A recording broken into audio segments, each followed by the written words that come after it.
भाजपा नेता और विधायक सुधीर शर्मा ने बिजली विभाग के दिवंगत चीफ इंजीनियर विमल नेगी मौत मामले में अपनी प्रतिक्रिया जाहिर की है। सुधीर शर्मा ने हाईकोर्ट के फैसले का स्वागत करते हुए कहा कि इस मामले में सीबीआई जांच ही हकीकत से पर्दाफाश करेगी। सुधीर शर्मा ने कहा कि विमल नेगी की मौत संदिग्ध परिस्थितियों में हुई थी, जिस पर संबंधित विभाग, पीड़ित परिजनों और विपक्ष और अन्य लोगों ने निष्पक्ष जांच की मांग उठाई थी। सुधीर शर्मा ने बताया कि बहुत हैरत है कि जब ये मामला सामने आया तो मुख्यमंत्री ने सदन में सबके सामने कहा कि उनकी पीड़ित परिजनों से बातचीत हो गई है और अब इस मामले की जांच हो रही है, जबकि परिजनों ने कहा कि इस विषय पर मुख्यमंत्री की तो उनसे कोई चर्चा ही नहीं हुई। सुधीर शर्मा ने इस मामले में हाईकोर्ट के फैसले का स्वागत करते हुए कहा कि हाईकोर्ट ने इस मामले को सीबीआई को सौंपकर न केवल दिवंगत अधिकारी के पीड़ित परिजनों के जख्मों को मरहम लगाया है, बल्कि प्रदेश में इस मामले को लेकर इस मामले से संबंधित सरकारी तंत्र की अंधी जांच को भी रोशनी मिलेगी। अब मामला सीबीआई के पास पहुंच गया है तो सब दूध का दूध और पानी का पानी हो जाएगा। देखिए, जो विमल नेगी जी की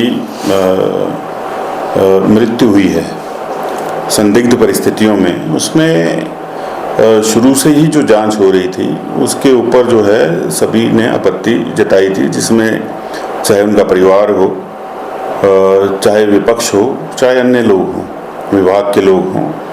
तो आप ये देखिए कि जब ये जांच शुरू होती है तो उस समय सदन के अंदर मुख्यमंत्री जी ने ये बयान दे दिया कि मेरी उनके परिजनों से बात हो गई, और बाद में ही उनके परिजनों ने कहा कि हमारे साथ तो इनकी कोई ऐसी चर्चा हुई ही नहीं है, हमने तो शुरू से सीबीआई की मांग की है। अंततः आज जो है वो माननीय उच्च न्यायालय का निर्णय आया है, जांच सीबीआई को सौंपी गई है, क्योंकि जब उनका जो है वो वहाँ शव पाया गया तो एक ऐसा अधिकारी वहाँ चला गया जांच करने, जो कि एसआईटी का मेंबर ही नहीं था। ये पंकज कुमार कौन थे जिन्होंने ये पेन ड्राइव गायब करी, और 14 दिन पेन ड्राइव इस पंकज कुमार के पास रही है।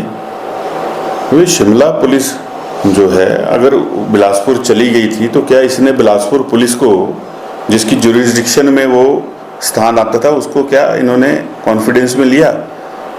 क्योंकि जहाँ शव पाया जाता है, जहाँ मृत्यु होती है, वहाँ की स्थानीय पुलिस को आपको कॉन्फिडेंस में लेना पड़ता है। अगर एक एफआईआर शिमला में हुई थी तो दूसरी वहाँ बनती थी कि यहाँ पर मृतक का जो है वो शव पाया गया है। लेकिन इन सारी चीज़ों को दरकिनार करते हुए आनन फानन में जो है वो शिमला पुलिस ने न जाने किसके दिशा निर्देशों से इस तरह की चीज़ें ये लोग करते गए, जिससे कि उस परिवार को न्याय न मिल सके। और अंततः आज निर्णय आया है। हमें पूर्ण विश्वास है कि जब सीबीआई जांच होगी तो इसमें जो भी लोग संलिप्त हैं, जो कारण बने, पहली बात विमल नेगी जी की मृत्यु के लिए, उसमें जिन लोगों के नाम परिजनों ने लिए हैं, वो आईएएस अधिकारी हों, वो दूसरे अधिकारी हों प्रमोटी जिनको एक्सटेंशन दी गई थी, वो लोग चाहे पुलिस से जुड़े हुए, सबके ऊपर कार्रवाई होनी चाहिए। विमल नेगी जी को न्याय मिलना चाहिए।